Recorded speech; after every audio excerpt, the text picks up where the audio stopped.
Hello दोस्तों, नमस्कार। बात कर लेते हैं आज के दिन भर की सारी बड़ी खबरों की, जहां सबसे पहले आपको बताएंगे फिर पाकिस्तान पहुंचा अमेरिकी विमान, इस्लामाबाद में हलचल तेज। उधर जेडी वेंस के पाकिस्तान पहुंचने से पहले ईरान ने ट्रंप को दिया बड़ा झटका, कर दिया जेडी वेंस और ट्रंप के साथ मोए मोए। बताएंगे आपको एंड टाइम पर क्या कह दिया ईरान ने कि पाकिस्तान से लेकर अमेरिका तक तहलका मच गया। दोस्तों, क्या नहीं पहुंचेगा ईरान इस बातचीत के लिए पाकिस्तान? ईरान की बात, बयान और उसके कंडीशन को सुनकर आप भी जाएंगे चौंक। वही बातचीत के लिए 10,000 पुलिसकर्मी, 600 से ज्यादा चौकियां, अमेरिका ईरान वार्ता से पहले पाकिस्तान में बढ़ाई गई सुरक्षा। तो उधर भारत के जम्मू कश्मीर में फिर एक बार ब्लैकआउट। क्या घाटी में होने वाला है कुछ बड़ा? क्या है इसके पीछे कारण? वहीं भारत के जनगणना पोर्टल पर आखिर ऐसा क्या हुआ कि अरुणाचल का शहर चाइना में दिखाने लगा? दोस्तों, मच गया हड़कंप, जिसके बाद सरकार को आना पड़ा बीच में। वही जहां एक तरफ पाकिस्तान में ईरान और अमेरिका की होगी बातचीत, वहीं दूसरी तरफ दक्षिण कोरिया के राष्ट्रपति अचानक पहुंचे भारत। प्रधानमंत्री नरेंद्र मोदी जी के साथ आज होगी बैठक। आखिर उन्होंने ऐसे समय में भारत आने का फैसला क्यों लिया? दोस्तों, क्या है इसके पीछे की सारी गणित जानकर आप भी जाएंगे चौंक। तो वहीं किसने कहा कि जितने भी बांग्लादेशी मुसलमान है लात मार मार कर भगाऊंगा? वहीं घुसपैठ के जरिए बंगाल को बांग्लादेश में बदलने की कोशिश कर रही तृणमूल कांग्रेस। तो वहीं आपके काम की खबर आपको बताएंगे। दोस्तों, अगर आपका भी बिना पूछे मीटर पोस्ट पेड से प्रीपेड कर दिया गया है, आपके बिजली के मीटर को चेंज कर दिया गया दोस्तों बिना पूछे, उसको पहले पैसा दो फिर यूज करो जैसा प्रीपेड मीटर लगा दिया गया है दोस्तों, तो आपकी जानने के लिए बहुत बड़ी खबर है। इस पर सरकार ने बड़ा फैसला ले लिया है। बताएंगे क्या फैसला लिया गया। तो एक से एक बेहतरीन जानकारी आपको विस्तार से बताने वाले हैं। बस आप वीडियो के अंत तक बने रहिएगा। और खबरों में आगे बढ़ने से पहले अगर आप भी मानते हैं कि भारत किसी को छेड़ता नहीं, अगर कोई छेड़ता है तो भारत छोड़ता भी नहीं, तो वीडियो को लाइक करके चैनल को सब्सक्राइब करके बेल आइकन दबा के कमेंट में जय हिंद अवश्य कहिएगा। बात करते हैं पहली सबसे बड़ी खबर की, जहां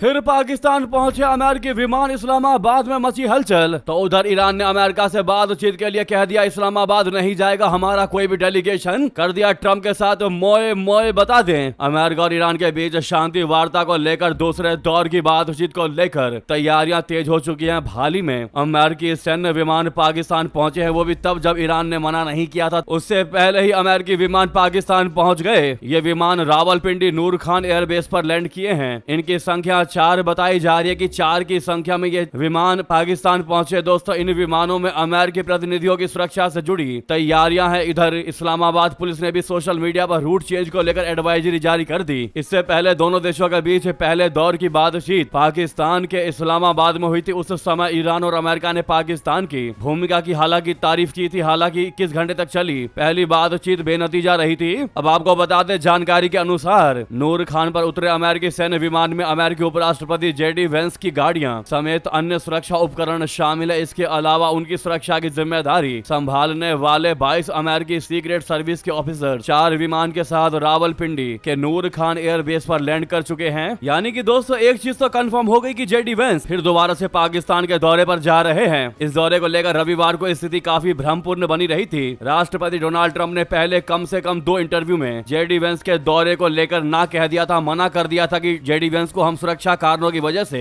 पाकिस्तान के इस्लामाबाद नहीं भेजेंगे, पाकिस्तान भेजेंगे ही नहीं। हालांकि बाद में व्हाइट हाउस के अधिकारी ने कहा कि हालात बदल गए हैं और वेंस इस्लामाबाद में होने वाली बैठक में हिस्सा लेंगे। रिपोर्ट के मुताबिक यूएस सीक्रेट सर्विस नहीं चाहती थी कि राष्ट्रपति और उपराष्ट्रपति एक ही समय पर एक ही जगह पर मौजूद रहे, क्योंकि अगर ईरान के साथ कोई समझौता होता है तो उसके बाद ट्रंप खुद पाकिस्तान जा सकते हैं। यानी कि दोस्तों, एक जानकारी और सामने आई है, वो ये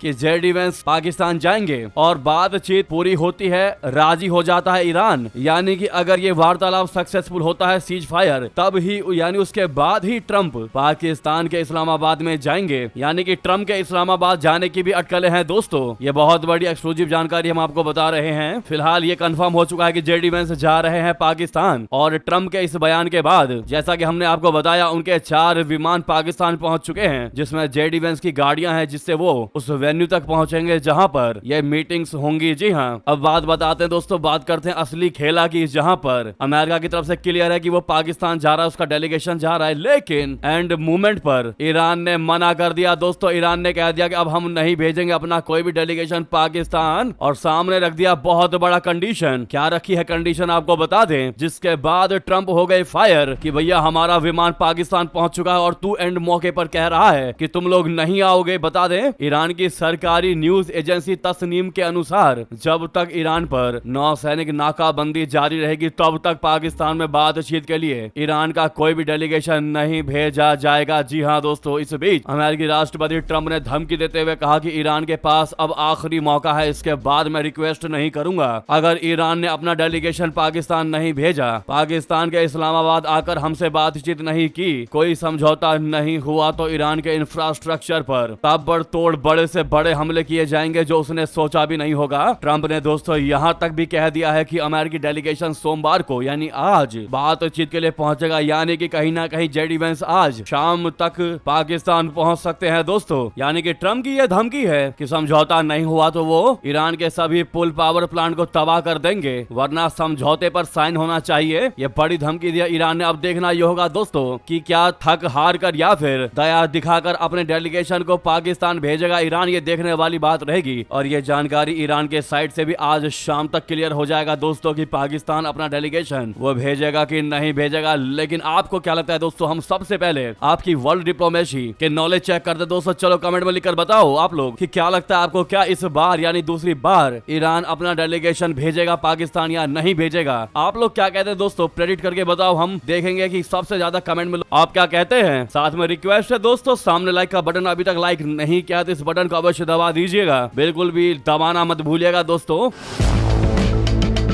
आपको बता दें 10,000 पुलिसकर्मी, 600 से ज्यादा चौकियां। अमेरिका ईरान वार्ता से पहले पाकिस्तान में सुरक्षा बढ़ा दी गई है। ईरान अपना डेलीगेशन भेजेगा नहीं भेजेगा, बातचीत होगी या नहीं होगी, लेकिन पाकिस्तान ने पूरी तैयारियां कर ली हैं। इस बार ख्याली पुलाव पका लिए हैं कि दूसरी वार्ता होगी। बता दें अमेरिका और ईरान के बीच इस संभावित दूसरे दौर की बातचीत को लेकर पाकिस्तान ने विदेशी प्रतिनिधियों की सुरक्षा के लिए कड़े सुरक्षा इंतजाम कर दिए हैं। रिपोर्ट के मुताबिक रावलपिंडी में 10,000 से अधिक पुलिसकर्मियों की तैनाती कर दी गई है और 600 से अधिक चौकियां बनाई गई है। वहीं आपको बता दें इधर अपना भारत भी अलर्ट हो गया है। तो वहीं दोस्तों एक और बड़ी जानकारी सामने आ रही है, उधर जम्मू कश्मीर में फिर एक बार blackout civil defence mock drill की भी तैयारी। क्या घाटी में होने वाला है कुछ बहुत बड़ा? बता दें जम्मू कश्मीर की फिजाओं में एक बार फिर सन्नाटा पसरने वाला है, लेकिन इस बार यह खामोशी किसी अनहोनी की नहीं बल्कि महातैयारी की आहट है। जी हाँ, पहलगाम हमले की बरसी के मुहाने पर खड़े केंद्र शासित प्रदेश में सरकार ने अचानक ब्लैकआउट और एयर रेड जैसी खतरनाक स्थितियों से निपटने के लिए मॉक ड्रिल का फरमान जारी कर दिया है। 220 से 24 अप्रैल के बीच होने वाले इस अभ्यास ने घाटी में हलचल तेज कर दी है और हर तरफ एक ही सवाल गूंज रहा है, क्या घाटी में कुछ बड़ा होने वाला है? जिस तरह से नागरिक सुरक्षा स्वयं सेवकों, होम गार्ड और आपातकालीन इकाइयों को युद्ध स्तर पर तैनात रहने को कहा गया है, वह प्रशासन की किसी बड़ी सुरक्षा चुनौती की आशंका को दर्शाता है। आसमान से बरसती आग की चेतावनी और अचानक होने वाला ब्लैकआउट, यह सब उस वक्त हो रहा है जब अतीत के गहरे जख्म फिर से हरे हो रहे हैं। क्या यह केवल एक रूटीन अभ्यास है या फिर सरहद पार की किसी बड़ी साजिश को नाकाम करने के लिए बिछाई गई सुरक्षा की अभेद्य बिसात? क्या है पूरा प्लान बता दे। मॉक एक्सरसाइज के दौरान एयर रेड चेतावनी, ब्लैकआउट, लोगों की सुरक्षित स्थानों पर निकासी, सर्च एंड रेस्क्यू ऑपरेशन और इमरजेंसी रिस्पांस जैसी गतिविधियों का अभ्यास कराया जाएगा दोस्तों। इसके लिए इंडियन आर्मी को ऑल द बेस्ट आप लोग कमेंट में जरूर कह दीजिएगा। उधर आपको बता दें श्रीनगर एयरपोर्ट पर सैटेलाइट फोन के साथ अमेरिकी नागरिक गिरफ्तार। क्यों भारत में बैन है ये डिवाइस जो इसके हाथ में था? बता दें जम्मू कश्मीर के श्रीनगर अंतर्राष्ट्रीय हवाई अड्डे पर रविवार को सुरक्षा बलों ने एक अमेरिकी नागरिक को प्रतिबंधित सैटेलाइट फोन रखने के आरोप में गिरफ्तार किया। गिरफ्तार अमेरिकी नागरिक के साथ एक और व्यक्ति भी था, उसे भी सुरक्षा बलों ने गिरफ्तार कर लिया था, लेकिन उसे पूछताछ के बाद छोड़ दिया गया। यह कोई पहला मामला नहीं है दोस्तों जब भारत में किसी विदेशी नागरिक को सैटेलाइट फोन रखने के आरोप में गिरफ्तार किया गया हो। भारत में सैटेलाइट फोन पूरे तरीके से प्रतिबंधित यानी बैन नहीं है, लेकिन उनके इस्तेमाल पर कड़ी पाबंदी है। टेलीकम्युनिकेशन एक्ट 2023 के मुताबिक देश में बिना किसी लाइसेंस या टेलीकम्युनिकेशन विभाग बोले तो डॉट से नो ऑब्जेक्शन सर्टिफिकेट NOC के सैटेलाइट फोन का इस्तेमाल करने की परमिशन नहीं है। सिर्फ सिर्फ BSNL द्वारा दी जाने वाली सैटेलाइट सेवाओं की ही परमिट के साथ अनुमति होती है। थुराया और इरिडियम जैसे किसी भी अन्य सैटेलाइट फोन का इस्तेमाल पूरे तरीके से प्रतिबंधित है दोस्तों। हालांकि इसकी जांच चल रही है। अब देखना ये होगा दोस्तों कि इसके हाथ में ये डिवाइस कहां से आया और इस डिवाइस को लेकर यहां तक पहुंचा कैसे। अब इसकी जांच होनी बाकी है दोस्तों। तो वहीं आपको बता दें बहुत बड़ी चौंका देने वाली खबर, जनगणना पोर्टल पर हुई बहुत बड़ी चूक। अरुणाचल का शहर दिखने लगा चाइना में। हड़कंप के बाद करनी पड़ गई सुधार। सरकार ने क्या दी सफाई, बता दें इंडियन एयरफोर्स के एक रिटायर्ड ऑफिसर ने सेंसस 2027 के लिए सरकार के सेल्फ इम्यूनरेशन पोर्टल पर दिखाए गए मैप में एक बहुत बड़ी गलती को उजागर किया है। आपको बता दें कि मैप में अरुणाचल प्रदेश के पासी घाट कस्बे को गलती से मेडॉक के तौर पर दिखा दिया गया था। यह मुख्य रूप से लाइन ऑफ एक्चुअल कंट्रोल यानी LAC के पार स्थित एक चीनी कस्बा है। रिटायर्ड सैनिक के इस पोस्ट को कई लोगों ने शेयर करते हुए तुरंत कार्रवाई की मांग की। कुछ लोगों ने कहा कि यह गलती चीन को वास्तविक रूप से जमीन सौंपने के समान है। मामले को लेकर शिकायत मिलने के बाद जनगणना अधिकारियों ने कहा कि इस मुद्दे को मैप सर्विस प्रोवाइडर तक पहुंचाया गया और उसी शाम इसका समाधान हो गया। यह घटना ऐसे समय पर देखी गई है जब भारत सेल्फ इम्यूनरेशन सर्विस के साथ अपनी पहली फुल डिजिटल सेंसस शुरू कर रहा है। वहीं चीनी सरकार लगातार अरुणाचल प्रदेश के कई हिस्सों को अपना बताती रहती है। ऐसे में यह मामला और भी गंभीर हो जाता है दोस्तों। आपको बता दें चाहे यह गलती है या जो भी है, लेकिन भारतीय लोगों का इस पर काफी गुस्सा फूटता हुआ दिखाई दिया। हालांकि इसको बाद में करेक्ट कर दिया गया। इस पर आपकी क्या राय है दोस्तों? क्या इसकी जांच होनी चाहिए? आप लोग क्या कहते हैं जरूर कमेंट करके बताइएगा, क्योंकि यह मुद्दा काफी सेंसिटिव है। तो वहीं नेक्स्ट खबर की बात करते हैं, जहां एशिया में मच गया हलचल। दक्षिण कोरियाई राष्ट्रपति की आज प्रधानमंत्री मोदी जी के साथ बैठक। उससे पहले जयशंकर जी से मुलाकात। बता दें भारत और दक्षिण कोरिया के रिश्तों को नई ऊंचाई देने के लिए दक्षिण कोरियाई राष्ट्रपति ली जे म्यूंग का भारत दौरा बेहद अहम माना जा रहा है। विदेश मंत्री जयशंकर जी ने उनसे मुलाकात के बाद ये भरोसा जताया कि प्रधानमंत्री नरेंद्र मोदी जी के साथ होने वाली बातचीत दोनों देशों की स्पेशल स्ट्रेटेजिक पार्टनरशिप को और मजबूत करेगी। दोस्तों राष्ट्रपति ली जे म्यूंग ने अपने दौरे की शुरुआत में विदेश मंत्री जयशंकर जी से मुलाकात की। इस दौरान दोनों नेताओं ने द्विपक्षीय संबंधों को गहरा करने और कई क्षेत्रों में सहयोग बढ़ाने पर चर्चा की। जयशंकर जी ने राष्ट्रपति ली की भारत कोरिया संबंधों को आगे बढ़ाने की प्रतिबद्धता की सराहना की। यह दौरा खास इसलिए भी है क्योंकि पिछले 8 वर्षों में किसी दक्षिण कोरियाई राष्ट्रपति की यह पहली भारत यात्रा है। इसे दोनों देशों के बीच संबंधों को मजबूत करने और ग्लोबल साउथ में दक्षिण कोरिया की सक्रिय भूमिका के तौर पर देखा जा रहा है। भारत और दक्षिण कोरिया ने 2015 में अपने रिश्तों को स्पेशल स्ट्रेटेजिक पार्टनरशिप का दर्जा दिया था। तब से दोनों देशों के बीच सेमीकंडक्टर, रक्षा उत्पादन, ग्रीन एनर्जी इंफ्रास्ट्रक्चर और डिजिटल टेक्नोलॉजी जैसे क्षेत्रों में सहयोग तेजी से बढ़ा है। इस दौरे का सबसे अहम हिस्सा प्रधानमंत्री नरेंद्र मोदी जी और राष्ट्रपति ली के बीच होने वाली द्विपक्षीय बैठक है, जो आज हैदराबाद हाउस में होगी। इसमें कई अहम समझौतों यानी MOUs पर हस्ताक्षर होने की उम्मीद है, खासकर टेक्नोलॉजी, व्यापार और रक्षा क्षेत्र में। ऐसे में दोस्तों दक्षिण कोरियाई राष्ट्रपति ली जे म्यूंग को आप लोग मोस्ट वेलकम टू इंडिया, अतिथि देवो भव के तर्ज पर कमेंट में जरूर कह दीजिएगा, वहीं बता दें।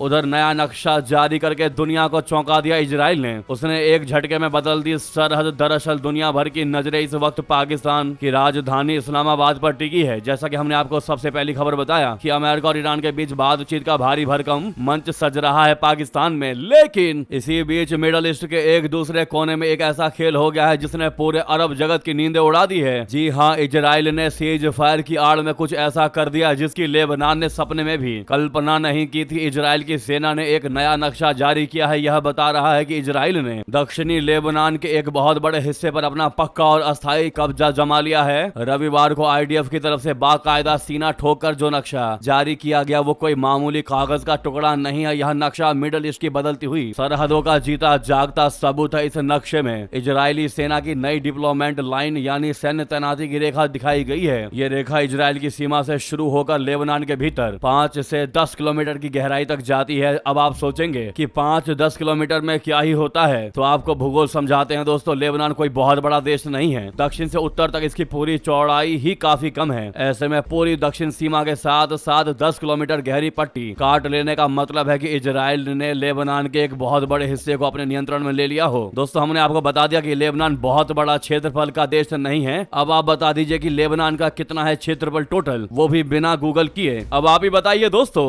एक तरफ अमेरिका चाह चाह रहा है कि पाकिस्तान में ईरान के साथ बैठक हो जाए। उधर इजराइल लेबनान पर ऐसे ऐसे काम कर रहा है दोस्तों कि अगर ईरान 1% आने का भी मन बनाएगा तो वो इजराइल की इन हरकतों को देखकर मना कर देगा। तो वहीं नेक्स्ट खबर की बात करते हैं, जहां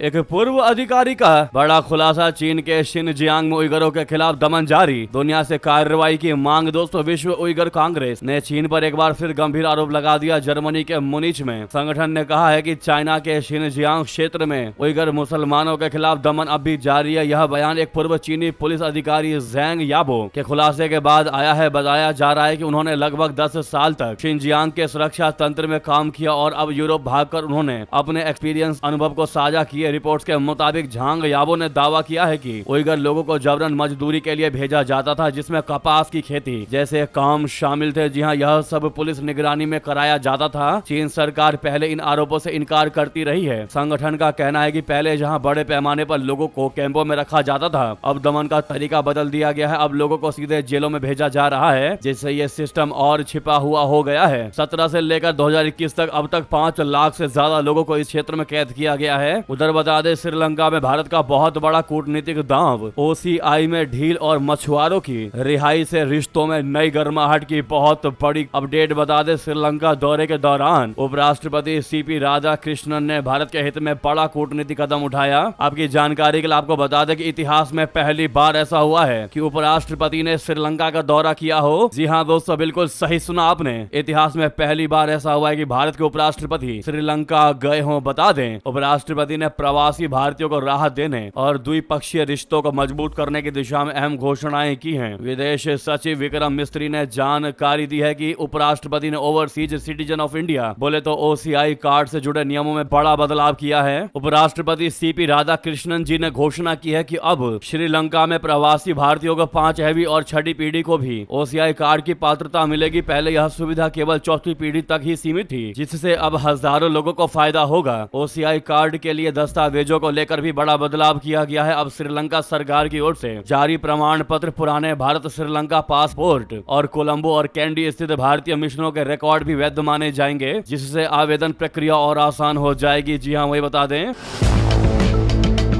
हॉर्मुज स्ट्रेट में भारत के 2 टैंकरों पर हमले के बाद दिल्ली ने दे दी बड़ी चेतावनी, ईरान को अंजाम भुगतना पड़ेगा। दरअसल मिडल ईस्ट के अहम समुद्री रास्ते स्ट्रेट ऑफ हॉर्मुज में तनाव और बढ़ चुका है। ईरानी नौसेना की फायरिंग का सामना कर रहे भारतीय तेल जहाजों को लेकर भारत ने कड़ा रुख अपनाया है। भारत ने साफ कर दिया है कि इस तरह की कार्रवाई के परिणाम भुगतने होंगे। राहत की बात यह है कि इस घटना में किसी भी भारतीय चालक दल को नुकसान नहीं हुआ, लेकिन हालात को लेकर चिंता बढ़ गई है। अधिकारियों के अनुसार भारतीय क्रूड ऑयल टैंकर जग अर्नब और सनमार हेराल्ड पर ईरानी नौसेना ने फायरिंग की। इस दौरान एक जहाज के कैबिन का शीशा टूट गया, लेकिन किसी के हताहत होने की कोई जानकारी नहीं है। फिलहाल इस घटना के बाद भारत की मोदी सरकार ने साफ साफ कर दिया है कि इस तरह की कार्रवाई इन फ्यूचर कतई भी बर्दाश्त नहीं की जाएगी। नई दिल्ली ने तेहरान को संकेत दिया है कि अगर ऐसे कदम रिपीट किए गए, दोहराए गए, तो इसके परिणाम गंभीर हो सकते हैं। सूत्रों के मुताबिक इस्लामिक रिवॉल्यूशनरी गार्ड्स कॉर्प्स यानी IRGC और भारत में ईरानी दूतावास के बीच इस मामले को लेकर मतभेद है।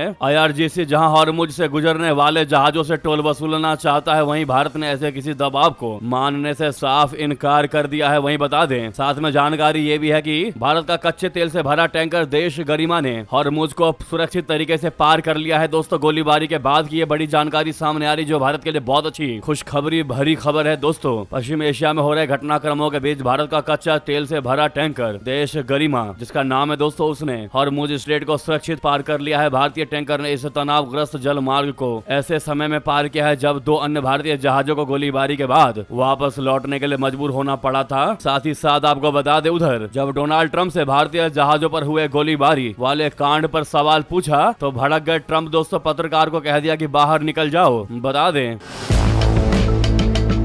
एक पत्रकार ने अमेरिकी राष्ट्रपति डोनाल्ड ट्रंप से इससे जुड़ा सवाल पूछने की कोशिश की तो वो भड़क गए और पत्रकार को बाहर निकलने की धमकी दे दी। CBS न्यूज की रिपोर्टर ने यह पूरा वीडियो सोशल मीडिया पर शेयर किया है। यूजर्स पत्रकार को लेकर ट्रंप के रवैये पर भी सवाल खड़े कर रहे हैं। अगली खबर की बात करते हैं, जहां पर जानकारी ये भी है कि हॉर्मुज में ईरान का खतरनाक स्मार्ट दाव मच्छर फ्लीट से अमेरिकी नौसेना की नाक में किया दम। जी हाँ, मिडल ईस्ट में बढ़ते तनाव के बीच ईरान ने हॉर्मुज में एक खास तरह की समुद्री रणनीति अपनाई है, जिसे मच्छर फ्लीट कहा जाता है। ये रणनीति ईरान ईरान की इस्लामिक क्रांतिकारी गार्ड कोर, बोले तो Islamic revolutionary guard corps IRGC नौसेना द्वारा इस्तेमाल की जा रही है, जो पारंपरिक नौसेना से अलग काम करती है। इस मच्छर फ्लीट में बड़ी युद्ध पोतों के बजाय छोटी बेहद तेज और फुर्तीली नावें शामिल होती हैं। ये नावें अचानक हमला करती हैं और तुरंत गायब हो जाती हैं, इसीलिए इन्हें पकड़ना या रोकना मुश्किल हो जाता है। कुछ नावों की रफ्तार जो होती है वो 100 नॉट यानी करीब 180 से 185 किलोमीटर प्रति घंटा तक बताई जाती है, जिससे ये बड़े जहाजों के लिए गंभीर खतरा बन जाती है। वहीं दोस्तों हूतियों ने अब ट्रंप को बड़ी धमकी दे दी, कह दिया कि बाब अल मंडेब बंद हुआ तो कोई महाशक्ति नहीं खोल पाएगी इसको। क्या इस युद्ध में अब हूती भी कूदेंगे, बता दें। यमन के हूतियों ने बाब अल मंडेब जल डबरू मद को बंद करने की धमकी दी है। अमेरिकी राष्ट्रपति डोनाल्ड ट्रंप से मुस्लिम देशों पर आक्रामकता रोकने के लिए अपील करते हुए हूती नेताओं ने कहा है कि अगर बाब अल मंडेब बंद हुआ तो दुनिया की कोई भी महाशक्ति उसको नहीं खोल पाएगी। हूती प्रशासन के उप विदेश मंत्री हुसैन अल एजी की ओर से यह चेतावनी आई है। ईरान और अमेरिका की लड़ाई के चलते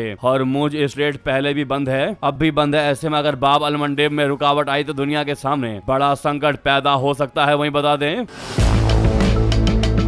आज 52 दिन हो गए दोस्तों। 52 दिन बाद भी क्यों सुपुर्दे खाक नहीं हुए खामेनेई? ऐसा कौन सा डर है जो ईरानी अधिकारियों को सता रहा है? क्यों अब तक दफन नहीं किया गया? ईरान के पूर्व सर्वोच्च नेता आयतुल्लाह अली खामेनेई को उनके डेड बॉडी को बता दें। ईरान के 2 दशक से ज्यादा समय सर्वोच्च नेता रहे अली खामेनेई का अंतिम संस्कार 7 हफ्ते बाद भी नहीं हुआ है। अली खामेनेई को इजराइल और अमेरिका ने 28 फरवरी को तेहरान में हमला करते हुए मार डाला था। इसके बाद दोनों पक्षों में युद्ध शुरू हो गया। उनके मौत के बाद से अब तक 52 दिन हो चुके हैं दोस्तों, लेकिन अली खामेनेई को दफनाया न जा सका। न्यूयॉर्क पोस्ट की रिपोर्ट में दावा किया गया है कि अयातुल्लाह अली खामेनेई को दफनाने का फैसला अब तक न हो पाने के पीछे सुरक्षा चिंताओं और लॉजिस्टिक्स से जुड़ी चुनौतियां हैं। ईरानी अधिकारी सार्वजनिक अंतिम संस्कार के आयोजन में सुरक्षा जोखिमों को लेकर चिंतित है। खास तौर से इजराइल के भीड़ पर हमले का भी डर ईरानी अफसरों को है कि कहीं जब इनको सुपुर्दे खाक किया जाएगा उस समय भारी मात्रा में करोड़ों की संख्या में लोग घरों से निकलकर सड़कों पर आ सकते हैं दोस्तों। और ऐसे में ईरान को लगता है कि दुश्मन देश उनकी जनता पर, उनके लोगों पर इस भीड़ पर अटैक कर सकते हैं ताकि भारी कैजुअलिटी ईरान को सहना पड़ जाए। और यही रीजन है दोस्तों कि अब तक उनके डेड बॉडी को सुपुर्दे खाक नहीं किया गया है। हालांकि आपके हिसाब से क्या लगता है दोस्तों, क्या उनको सुपुर्दे खाक कर देना चाहिए? जो भी आपकी राय हो अवश्य कमेंट करके बताइएगा। वहीं आपको बता दें अगली बड़ी खबर, जितने बांग्लादेशी मुसलमान है लात मार मार कर भगाऊंगा, मैं किसी से नहीं डरता। जी हाँ, हिमंता बिश्वा शर्मा ने कर दिया खुला ऐलान दोस्तों। पश्चिम बंगाल विधानसभा चुनाव में असम के मुख्यमंत्री हिमंता बिश्वा शर्मा भी प्रचार कर रहे हैं। वे बंगाल के मुख्यमंत्री ममता बनर्जी पर हमलावर हैं और उन पर बांग्लादेशी मुस्लिमों की घुसपैठ करवाने का आरोप लगा रहे हैं। हाल ही में एक चुनावी रैली करते हुए हिमंता बिश्वा शर्मा ने 2 टूक कहा है कि वो जितने भी बांग्लादेशी मुसलमान हैं उन्हें लात मार मार कर भगाने वाले हैं, वो किसी से डरते नहीं हैं। उन्होंने कहा कि ममता बनर्जी ने बंगाल की सीमाओं को बांग्लादेश के साथ खोल कर रखा है। हर दिन बांग्लादेशी मुसलमान लोग बंगाल की सीमा से आते हैं, मैं लात मार मार कर असम से भगाता हूँ लेकिन फिर वापस आ जाते हैं। इसीलिए अगर भारत को बांग्लादेशी मुसलमानों से मुक्त करना है तो पश्चिम बंगाल में भी भाजपा सरकार चाहिए। शर्मा ने आरोप लगाया कि मुख्यमंत्री बनने के बाद से बनर्जी ने पूरे बंगाल को बर्बाद कर दिया है। उन्होंने कहा कि हमें ममता बनर्जी को बंगाल के मुख्यमंत्री पद से हटाना ही होगा, अन्यथा एक दिन ऐसा आएगा कि बांग्लादेशी मुसलमान हमसे हमारा ही राज्य छीन लेंगे। क्या दोस्तों आप भाजपा नेता हिमंता बिश्वा शर्मा के बात से सहमत है? क्या है आपकी राय? अवश्य कमेंट करके बताइएगा। लेकिन उधर आपको बता दें